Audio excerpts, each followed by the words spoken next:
साथियों नमस्कार, स्वागत है आपका आज की क्लास में। और आज हम पढ़ेंगे मध्य प्रदेश की मिट्टियां। मध्य प्रदेश की मिट्टियां बहुत ज्यादा जरूरी है साथियों, क्योंकि मध्य प्रदेश जो है वो एक कृषि प्रधान अर्थव्यवस्था वाला राज्य है और यहाँ की 70% पॉपुलेशन जो है वो कृषि पर डिपेंड है। और जो कृषि है वो हमारी मृदा पर डिपेंड है ना।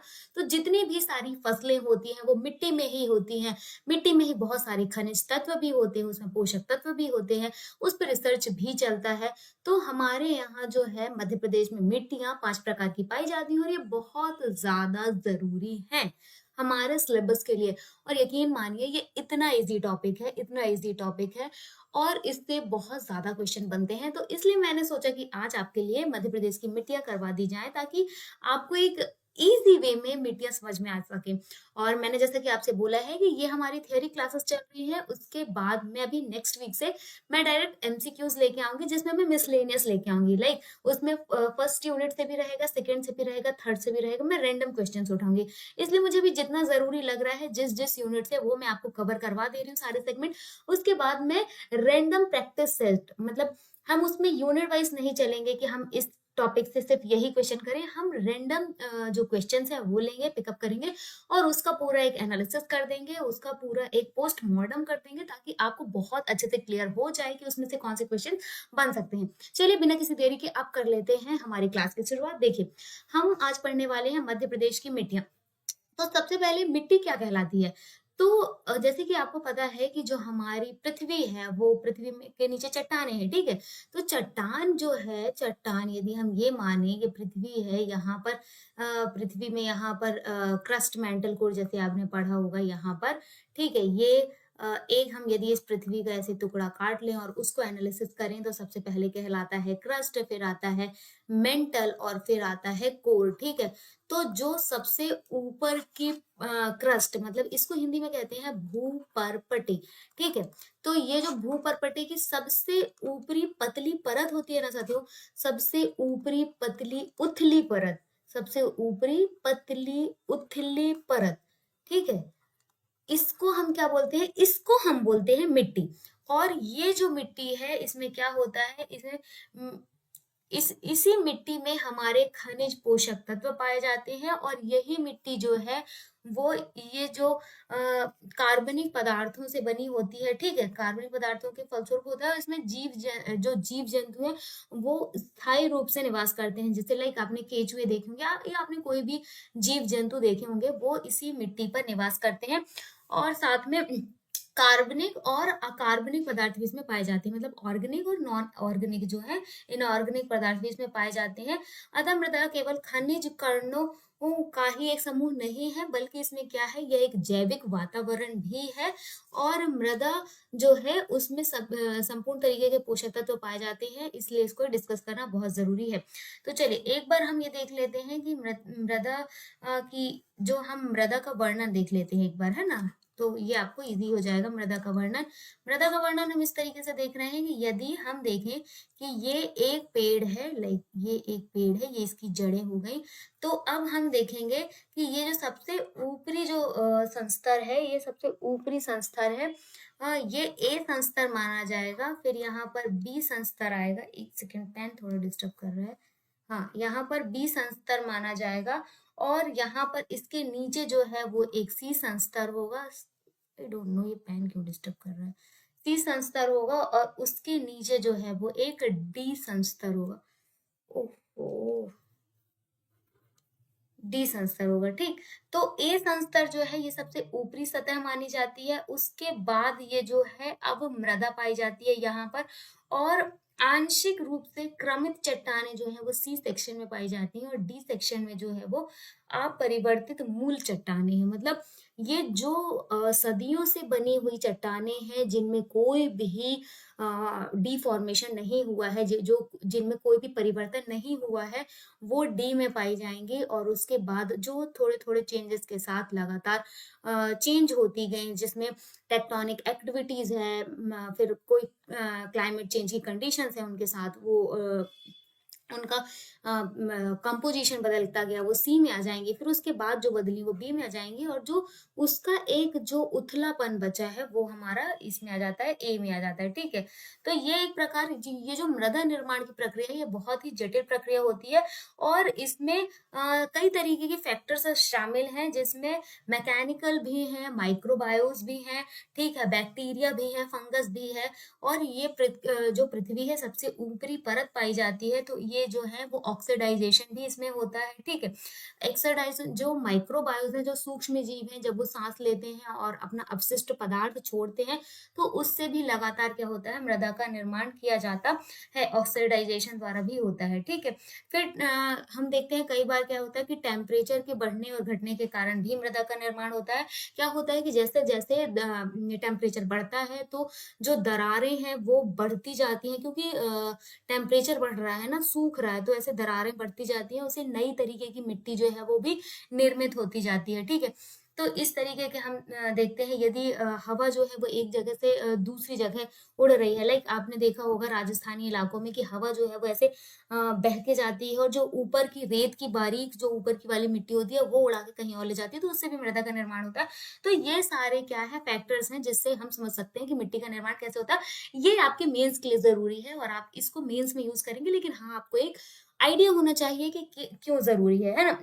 उसके बाद हम देख लेते हैं कि मृदा कई ठोस, तरल और गैसीय पदार्थों का भी मिश्रण है, जो भूपर्पटी के सबसे ऊपरी स्तर पर पाई जाती है। ठीक है, जैविक, भौतिक और रासायनिक प्रक्रियाओं की एक लंबी अवधि के बाद ही मृदा का निर्माण होता है, और भिन्न स्थानों पर भिन्न भिन्न प्रकार की मृदा पाई जाती है। फलस्वरूप फसलों, घासों, पेड़ पौधों पर भी इसमें भिन्नता पाई जाती है, और जिस मृदा में चूने की मात्रा कम होती है वह अम्लीय मृदा कहलाती है। आगे चल के मैं अभी आपको बताने वाली हूँ कि अम्लीय मृदा क्या होती है, क्षारीय मृदा क्या होती है, लेकिन अभी के लिए आप समझ लीजिए कि जिस मिट्टी में चूने की मात्रा क्या होती है, कम पाई जाती है। ठीक है, चूने की मात्रा कम पाई जाती है वो क्या होती है, वो अम्लीय मृदा है, और जिस मिट्टी में चूने की मात्रा अधिक पाई जाती है वो क्षारीय मृदा कहलाती है। ठीक है, तो एक लास्ट इंपॉर्टेंट क्वेश्चन बचता है, मृदा दिवस। ठीक है, आई डोंट नो कि ये मेरे पेन टैब के साथ क्या ही हो रहा है। मृदा, ओफ ओ, वेट अ मिनट,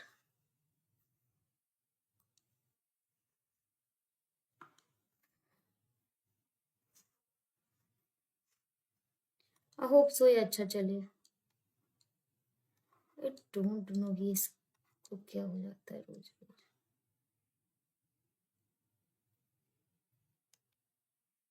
ये मृदा दिवस हो गया। ठीक, तो मृदा दिवस कब मनाया जाता है, ये मनाया जाता है 5, इसको मैं कैसे ही करूँ। ठीक,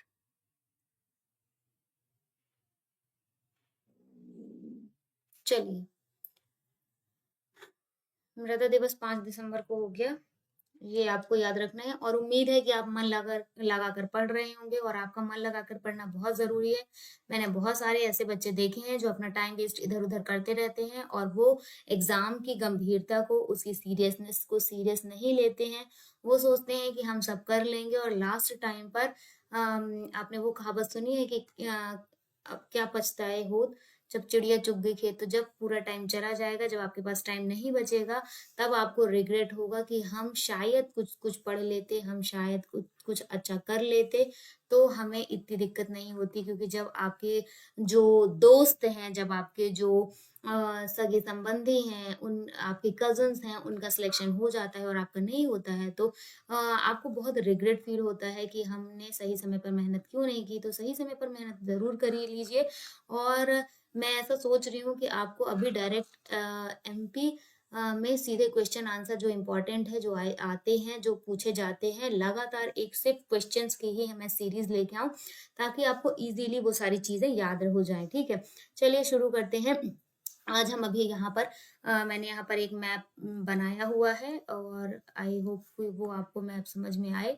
ये देखिए, ये एक मैंने मैप बनाया हुआ है, और इससे आपको पूरी जो एमपी में पाई जाने वाली मिट्टी है वो यहाँ पर आपको समझ में आ जाएगी। इसके बाहर आपको कहीं नहीं भटकना है। देखिए, यहाँ पर आपको सबसे पहले क्या दिख रहा है, हमारा जो एमपी है वो, उसमें कितने तरीके की मिट्टी पाई जाती है, 5 तरह की मिट्टी पाई जाती है, ठीक है। यहाँ पर सबसे पहले जलोढ़ मिट्टी पाई जाती है, फिर दूसरा यहाँ पर मिश्रित मिट्टी पाई जाती है, तीसरा यहाँ पर लाल मिट्टी पाई जाती है, चौथा यहाँ पर साधारण काली मिट्टी पाई जाती है, गहरी काली, और उसी का एक प्रकार कछारी या उसको छिछली काली भी बोलते हैं, पाई जाती है। ऊपर से हम शुरू करेंगे जलोढ़ मिट्टी से। जलोढ़ मिट्टी क्या होती है, जब नदी बहती है तो वो अपने साथ कुछ मिट्टी के कण लेके बहती है। लाइक कि एक नदी में बाढ़ आ रही है, वो अब बह रही है, तो वैसी तो बह नहीं रही है, उसके साथ कुछ मलबा भी बह रहा है, मलबा मतलब मिट्टी बह रही है। तो मिट्टी जो हर वर्ष वर्षा के पानी के साथ आने वाली जो शुद्ध मृदा है, जो उपजाऊ मृदा है, जो फर्टाइल सॉइल है, उसको हम बोलते हैं जलोढ़ मिट्टी, और ये हमारे मध्य भारत के पठार में पाई जाती है। मुझे लग रहा है कि शायद आपको ये इधर का ये नहीं दिख रहा होगा, इसीलिए मैं इसको और ऊपर कर देती हूँ ताकि ये आपको इजीली दिख सके, है ना। ये यहाँ पर, तो यहाँ पर क्या है, जलोढ़ तथा कछारी मिट्टी है। ये इसकी जो प्रकृति होती है वो क्या होती है, इसकी प्रकृति होती है उदासीन। उदासीन इन द सेंस कि ना ये अम्लीय है और ना ये क्षारीय है, ठीक। मतलब अम्लीय मतलब इसमें चूने की मात्रा कम नहीं है, और क्षारीय मतलब इसमें चूने की मात्रा ज्यादा नहीं है। क्यों, क्योंकि ये हर साल जो है वो नदी के साथ बह के आ रही है ना, बाढ़ के पानी में बह के आ रही है, तो उसमें किसी भी प्रकार के पोषक तत्वों की कमी नहीं है, वो उदासीन प्रकृति की है। अब जब वो उदासीन प्रकृति की है तो उसमें क्या होता है, तो उसमें होता है गेहूं और कपास, और मध्य प्रदेश में 30 लाख एकड़ पर इस तरीके की मिट्टी फैली हुई है, ठीक है। चलिए, तो इससे ज्यादा क्वेश्चन यहाँ पे से बनते नहीं है। ये मध्य भारत के पठार में पाई जाती है, ये आपको इजीली आपको यहाँ याद रखना है। अब आपकी मिट्टी जो आती है वो है मिश्रित मिट्टी। मिश्रित मिट्टी में क्या होता है, मिश्रित मिट्टी इन द सेंस कि यहाँ पर आपको क्या देखने के लिए मिलेंगे, यहाँ पर आपको मिट्टी में ही नाइट्रोजन, फॉस्फोरस और कार्बनिक पदार्थों की अल्पता मतलब कमी दिखाई देगी, ठीक है। नाइट्रोजन प्लस फॉस्फोरस प्लस कार्बनिक पदार्थों की अल्पता दिखाई देगी। यहाँ पर कार्बनिक पदार्थ दिखाई देंगे, ठीक है। तो यहाँ पर जो मिश्रित मिट्टी है उसका प्रयोग मोटे अनाजों के लिए किया जाता है, और ये जो मिट्टी है वो ये हमारी मिट्टी कितने प्रतिशत भाग पर पाई जाती है, एक सेकेंड में थोड़ा सा और आपको टैली कर लेती हूँ कि कोई फैक्ट जो है वो हमारा छूट ना जाए, क्योंकि मुझे ऐसा लगता है ना कि हम एक बार पढ़ रहे हैं तो हम एक बार अच्छे से पढ़ लें। यदि मैं कुछ फैक्ट भूल रही हूँ तो मैं आपको बुक से देख के भी एक बार क्लियर कर दूं, ताकि आप यदि ये क्लासेस ले रहे हैं तो आपको कहीं भी और ना भटकना पड़े। आपको लाइक ऐसा हो कि हमने क्लासेस ले ली है, हमने पढ़ाई कर ली है, इसके अलावा हमें और कहीं भटकने की जरूरत बिल्कुल नहीं होनी चाहिए, ठीक है। मिश्रित मिट्टी का एरिया क्या है, रीवा पन्ना का पठार है, बघेलखंड है, और यहाँ पर बुंदेलखंड का कुछ छोटा मोटा भाग बुंदेलखंड का भाग आ जाता है। रीवा पन्ना का पठार भी यहाँ पर कुछ हद तक कैप्चर कर लिया जाता है। इसके बाद इसी से लगी हुई मिट्टी है लाल पीली मिट्टी। तो लाल रंग जो होता है वो फेरिक ऑक्साइड की अधिकता के कारण होता है। आपने सुना होगा जो जिनको एनीमिया होता है उनको आयरन खाने की सलाह दी जाती है, ठीक है। तो आयरन जो है उसको हम Fe ही बोलते हैं, और आयरन जो है वो ब्लड सर्कुलेशन में, ब्लड बनाने में मदद करता है। तो वैसा ही आयरन यहाँ पर लाल रंग की अधिकता के लिए भी जिम्मेदार है। फेरिक ऑक्साइड जो है जब उसका जल से अपघटन होता है तो क्या होता है, पीला रंग बनता है मिट्टी का, ठीक है। तो ये आपको याद रखना है। और यहाँ पर आपको एक और चीज फैक्ट याद रखनी है कि बघेलखंड जो है वहां पर हमारे यहाँ होता है चावल। क्यों, क्योंकि छत्तीसगढ़ को धान का कटोरा कहते हैं। तो वैसे ही हमको याद रखना है कि जो चावल है, छत्तीसगढ़ और बघेलखंड रीजन पहले एक ही हुआ करते थे, फिर उसके बाद एमपी से छत्तीसगढ़ अलग हो गया, लेकिन कुछ जो उनकी प्रॉपर्टीज थी छत्तीसगढ़ कि वो हमारे बघेलखंड रीजन में आज भी दिखाई देती है। जिसमें सबसे बड़ी जो हमें विशेषता दिखाई देती है वो यही है कि यहाँ पर लाल पीली मिट्टी पाई जाती है, और यहाँ पर चावल की फसल सबसे ज्यादा होती है। और यहाँ पर जो मिट्टी है, ठीक है, वो अम्लीय से क्षारीय की तरफ, मतलब अम्लीय से क्षारीय होती है, ठीक है। अम्लीय मतलब उसमें अम्लीयता भी है, और अगर देखा जाए तो क्षारीयता भी उसमें पाई जाती है, लेकिन ज्यादातर उसमें अम्लीयता पाई जाएगी, ठीक है। अब उसके बाद हम देख लेते हैं लेटराइट मिट्टी। लेटराइट मिट्टी ना सब यहाँ, I don't know what I am doing, like, हाँ, लेटेराइट मिट्टी आपको इस रीजन पे मिलेगी। ये जो आपका रीजन है इसमें आपको क्या मिलेगा, इसमें आपको लेटेराइट मिट्टी मिलती है। लेटेराइट मिट्टी जो है वो जब बहुत ज्यादा बारिश होती है ना, जैसे बहुत ज्यादा बारिश होगी तो आप देखोगे कि मिट्टी के कण बह गए हैं, मतलब बह के नीचे चले गए हैं। तो बहुत ज्यादा बारिश होने के कारण, इस रीजन में बहुत ज्यादा बारिश होती है एमपी के, ठीक है। तो बहुत ज्यादा बारिश होने के कारण जो सिलिका के कण हैं वो नीचे बैठ जाते हैं और यहाँ की मिट्टी जो है एकदम रेड हो जाती है, ईंट जैसी लाल होती है यहाँ की मिट्टी, ठीक है। तो यहाँ आपको ये नाम भी याद रखने हैं। तो आपकी 5 मिट्टी हो गई, 1 2 3 4 हो गई। अब हम 5वीं मिट्टी में आ गए हैं, जो है काली मिट्टी। काली मिट्टी सबसे ज्यादा इंपॉर्टेंट मिट्टी है, इसलिए हमने सबसे लास्ट में इसको रखा है, ताकि आपको काली मिट्टी से रिलेटेड जो भी क्वेश्चन पूछे वो जरूर बने।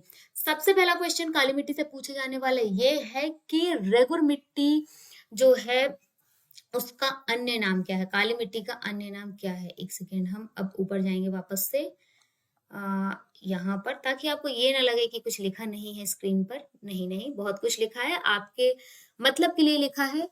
और आप चाहे तो इसको कॉपी में नोट कर सकते हैं, नहीं तो 2x की स्पीड में भी देख सकते हैं, 1x की स्पीड में भी देख सकते हैं, आपको इजीली सब कुछ चीजें याद हो जाए, बस मेरा यही प्रयत्न है, ठीक है।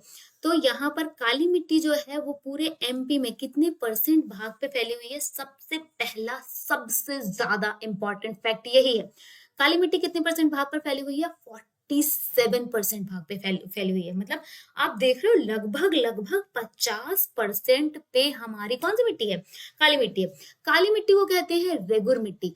रेगुर मिट्टी, या इसका एक और नाम यहाँ पर आप लिख लीजिए, स्वतः जुताई वाली मिट्टी। स्वतः जुताई वाली मिट्टी क्यों कहते हैं, स्वतः जुताई वाली मिट्टी इसलिए कहते हैं क्योंकि जब आप इसमें पानी डालेंगे तो ये चिपचिपी हो जाएगी। कभी काली मिट्टी के खेत पे जाना और पानी डाल के देखना, तो वहां पे काली मिट्टी जो है चिपचिपी हो जाएगी। और जैसे ही काली मिट्टी का एक ढेला उठा के ले आना और अपने घर पे रख लेना, और जैसे ही वो सूखेगी तो उसमें दरारें पड़ जाएंगी। तो क्या हुआ, पहले चिपचिपी हो गई, फिर दरारें पड़ गई, लाइक स्वतः जुताई हो रही है उसमें, है ना। तो स्वतः जुताई वाली मिट्टी भी हम रेगुर मिट्टी को ही बोलते हैं। इसका निर्माण कैसे होता है, जो डेक्कन के बेसाल्ट चट्टाने हैं, ठीक है, जो दक्कन में बेसाल्ट, ये मैंने आपको उसमें बहुत अच्छे से पढ़ा दिया है भौतिक विभाजन वाले चैप्टर पे, मध्य प्रदेश का भौतिक विभाजन। उसमें आप देखेंगे कि जो एमपी का जहां पर दक्कन की चट्टाने मिलती है, डेक्कन ट्रैप है, डेक्कन ट्रैप में बेसाल्ट की चट्टानें मिलती है। बेसाल्ट की चट्टानों के क्षरण से कौन सी मिट्टी का निर्माण होता है, काली मिट्टी का निर्माण होता है, ठीक है। इसमें पीएच मान जो है वो 7.5 से लेकर 8.5 के बीच में है। उसके बाद कपास है, गेहूं है और सोयाबीन है, इसकी मुख्य फसल है साथियों। क्यों, जैसे हमने देखा बघेलखंड रीजन में पाई जा रही है लाल पीली मिट्टी, और वहां पर जो है वो कौन सी फसल है, चावल उसकी मुख्य फसल है। तो वैसे ही यहाँ पर कपास, गेहूं और सोयाबीन, और ये जो मेन है, अभी आप उफ़ो, उफ़ो, जो कपास, ये यदि हम यहाँ पर एमपी ऐसे हल्का सा एमपी ड्रॉ करें, ठीक है, हालांकि ये एमपी तो कहीं से कहीं तक नहीं लग रहा, बट ठीक है। ये वाला जो पूरा रीजन है जिसको हम कहते हैं मालवा, बहुत माल है काली मिट्टी के पास, बहुत ज्यादा, वो भर भर के उसने न्यौछावर किया हुआ है मालवा रीजन में, ठीक। क्योंकि यहाँ पर गेहूं हो रहा है, गेहूं, यहाँ पर सोयाबीन हो रहा है, गेहूं हो रहा है इन द सेंस, गेहूं का सबसे ज्यादा लार्ज प्रोडक्शन इस एरिया में होता है। सोयाबीन होता है, इसी के कारण सोया स्टेट कहलाता है, ठीक है। मूंगफली होता है, कपास होता है। तो इतनी सारी जो अच्छी फसलें हैं, जो जिन जो फसलें नगदीय फसलें भी हैं, कुछ तिलहनी फसलें भी हैं, कुछ दलहनी फसलें भी हैं, लाइक हर तरीके की फसल इस पे होती है, ठीक है। उसके बाद दक्कन की ट्रैप के बेसाल्ट से, अब बेसाल्ट की इग्नियस रॉक के ऋतु अपक्षय के द्वारा इसका निर्माण होता है, वो सब हम पढ़ चुके हैं। फॉस्फेट जैव पदार्थों एवं नाइट्रोजन की कमी ज्वालामुखी के निकलने, हाँ, ये इसका मतलब ये है कि जैसे ही ज्वालामुखी है, ज्वालामुखी का उद्गार होता है, तो वहां से बहुत सारी जो चट्टानें बनती हैं उन्हें इग्नियस रॉक कहते हैं, और इग्नियस रॉक में ही एक चट्टान है बेसाल्ट की चट्टान। बेसाल्ट की चट्टान के क्षरण से ही इसका निर्माण होता है। जल धारण क्षमता जो है वो इनकी सर्वाधिक होती है, सर्वाधिक जल धारण क्षमता होती है। चूने एवं लौह की अधिकता के कारण होता है, ठीक है, क्यों? क्योंकि इसमें चूने की अधिकता भी है और लौह की अधिकता भी है। अब इसके 3 पार्ट यदि हम देखें, ठीक है, इसके 3 पार्ट हम देखें, एक सेकेंड,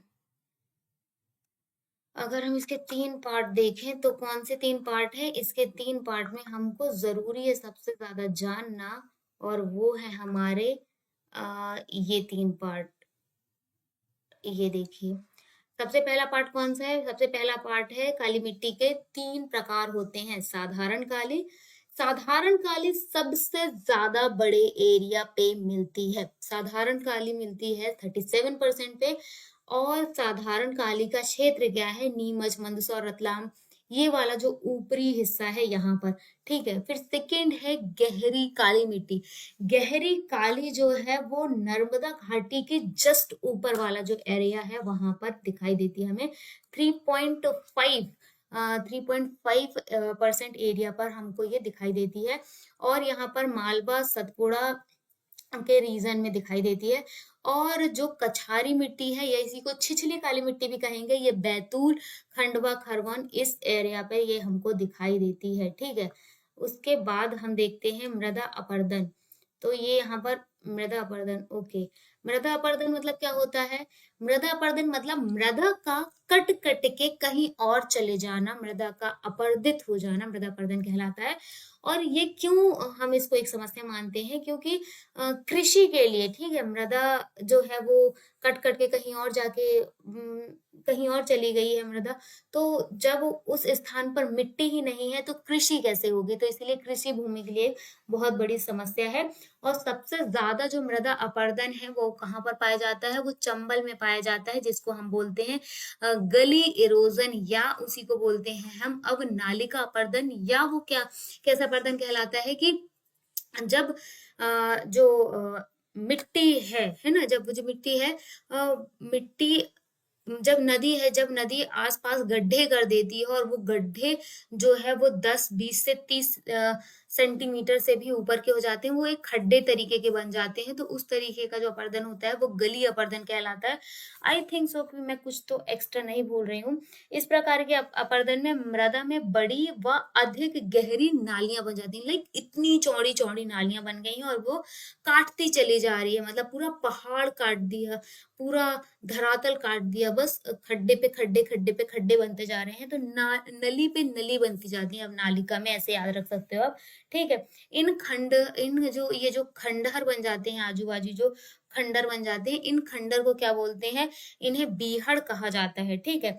और ये हमारे यहाँ सबसे ज्यादा कहाँ पर देखने के लिए मिलते हैं? ये हमारे यहाँ सबसे ज्यादा देखने के लिए मिलते हैं चंबल वाले रीजन में देखने के लिए मिलते हैं। मध्य प्रदेश में सर्वाधिक बीहड़ प्रभावित जिले जो हैं वो है श्योपुर, मुरैना, भिंड, ठीक है। अपक्षरण जो है वो रेंगती हुई मृत्यु को इसको भी बोला जाता है, क्योंकि लाइक जैसे ही नदी बह रही है, जैसे ही जो जमीन है वो उससे मिट्टी गायब हो रही है, तो वहां पे खेती किसानी नहीं है, तो वहां पे आय के और कोई स्रोत बचे नहीं है, तो ये एक तरीके की क्या हो जाती है, ऐसी कंडीशन आ जाती है कि लोगों को वहां पर चोरी डकैती जैसी वो दुर चीजों पर आगे आने लगते हैं, ठीक है। इसीलिए हमने चंबल के डाकू सुने हुए हैं।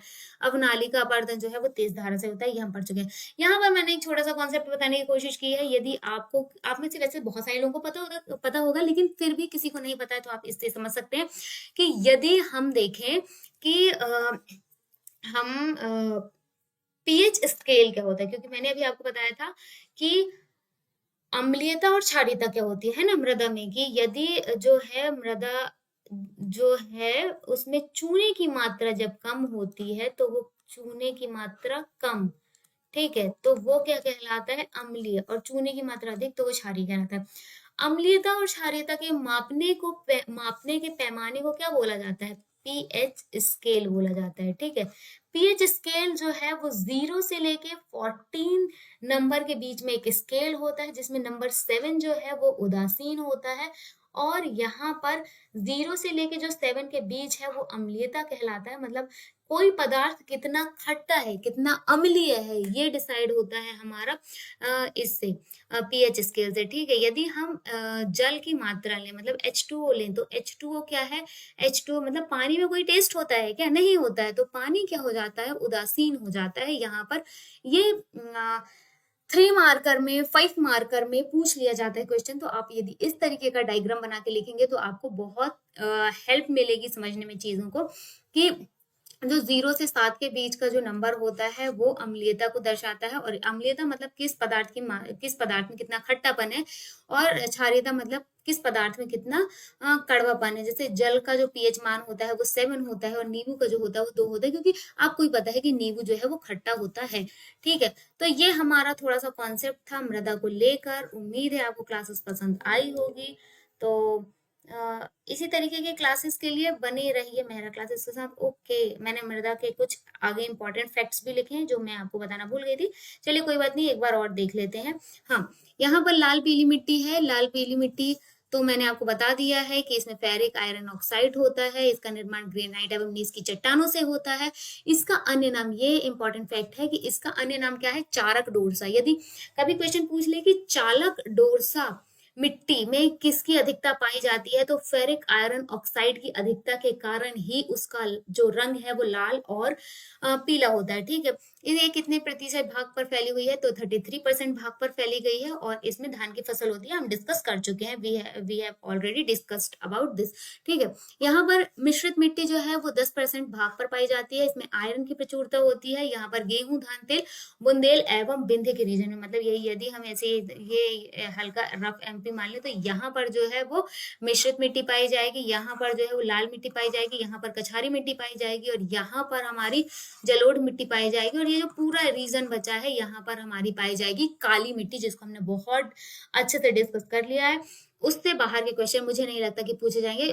मिट्टी से बहुत इजी क्वेश्चन पूछे जाते हैं, हम कंफ्यूज हो जाते हैं, बस हमारी गलती है। और कुछ नहीं, पढ़ के हम सब जाएंगे, लेकिन अंत में क्या होगा, जब ऑप्शन दिए जाएंगे 4 ऑप्शन, तो हम उसमें से 2 सही करते हैं और 2 गलत कर देते हैं, और 2 गलत में से भी हम फाइनल उसी को चुनते हैं जो ऑलरेडी गलत होता है।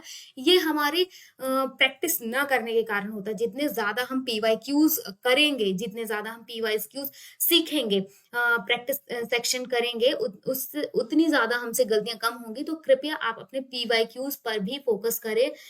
PYQs पे फोकस करने के लिए हमारे साथ भी बने रहें, और आप खुद से भी प्रैक्टिस करते रहें। ठीक है, जलोढ़ मिट्टी और दोमट मिट्टी ये नदियों के अवसाद के जमने से होती है। ठीक है, हमने बताया था कि यहाँ पर ऊपर वाले पार्ट में जलोढ़ मिट्टी पाई जाती है, और जब यहाँ पर नदी जो है वो हर साल क्या बना के लाती है, इसके ऊपर ही आपको पता होगा ना, गंगा रिवर है, और यमुना जाती है इसी के ऊपर से, चंबल जाती है। तो इनके साथ ये जो मिट्टियां आ जाती हैं वो यहाँ पर अवसाद के रूप में वो यहाँ पर जम जाती हैं। तो यहाँ पर जलोढ़ मिट्टी, दोमट मिट्टी का निर्माण होता है, और इसमें पोटाश की अधिकता होती है, और ये 3% भाग पर फैला होता है। ठीक है, उसके बाद नेक्स्ट है हमारा लेटेराइट मिट्टी। लेटेराइट मिट्टी क्या होता है? ये सतपुड़ा के क्षेत्र में फैला हुआ है। ये 2.5% एरिया पे फैला हुआ है। अभी हमने बताया नीचे साइड है ना, और यहाँ पर ह्यूमस, इसमें ह्यूमस की मात्रा कम होती है। ठीक है, और ये सतपुड़ा, छिंदवाड़ा, बैतूल और मध्य भारत में नीमच, अच्छा ये जो ये वाला जो ऊपर वाला रीजन है यहाँ पे भी हमको ये दिखाई देती है,